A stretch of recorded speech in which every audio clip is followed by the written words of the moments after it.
chef. I was on the bank investment committee. We were making a mortgage, Mm.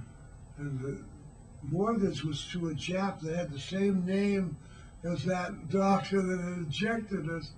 And I said, has he been over here in America for a long time? And I said, I gotta find out, you know. And I got in touch with the hospital to check his credentials because I wanted to make sure he wasn't the same one. It wasn't, of course. Yeah. No. Right. Could you turn that off for a minute? Sure. So you said that you were in, of the 7 survivors, you were in the worst physical condition, probably. Yeah, no question I was in the worst condition. How would you describe your condition? Like how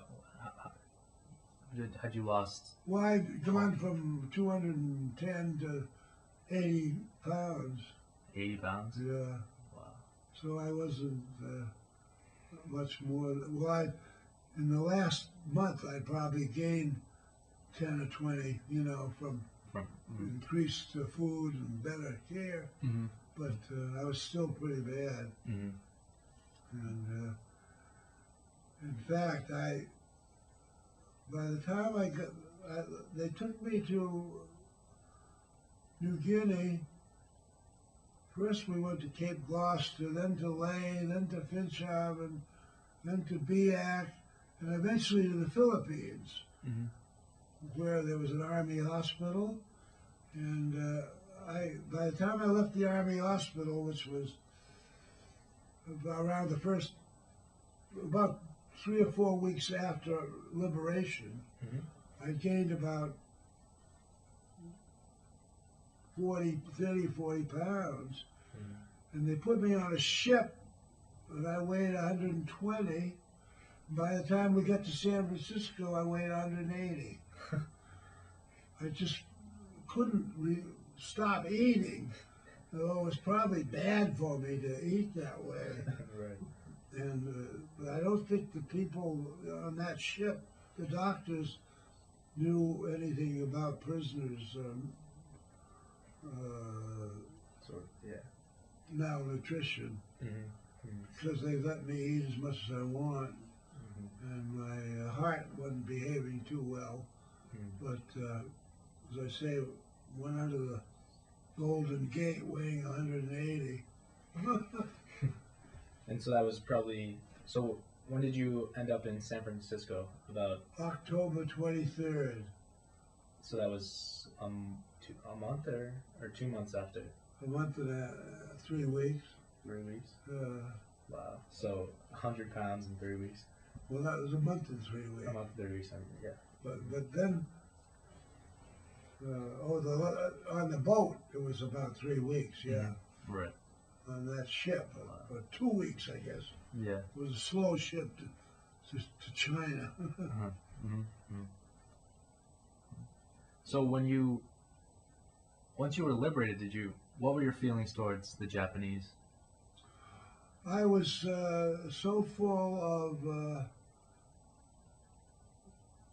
thankfulness, gratitude, and hope that I didn't have any great hatred for them. So there was no anger. Your first No, thought wasn't to sort of no. kill the guard or anything No, like that. in fact, when I wrote that book,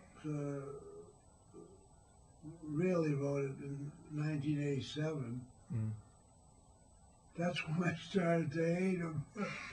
When I think of the horrible things they did to us. Uh-huh. Uh-huh. So were you ever, aside from the malnutrition and sort of being in prison, were you ever tortured? Sort of. Oh, well, I wasn't tortured as some prisoners were given what they call the water treatment, where they forced water down into their stomach and then jumped on them. And Wow.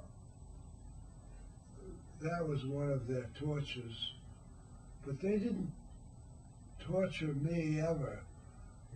I was slapped around and beaten, Right. but not tortured. But the other prisoners, why, when they were tortured, why would they? Would it be? Well, it was punishment for some infraction that they'd committed. Minor, maybe stealing a cigarette or something like that. Yeah.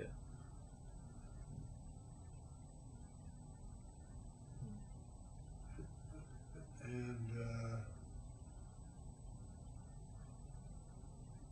some of the prisoners were captured in outlying camps, and they might have been tortured there, but we were under the aegis of the Kempeitai, who were sort of comparable to the Gestapo.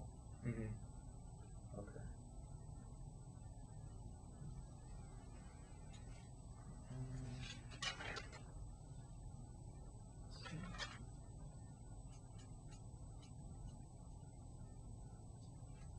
Anything else that you? Well, it's all in the book, Jeff. Yeah. All of it. It's all in the book. Mm-hmm.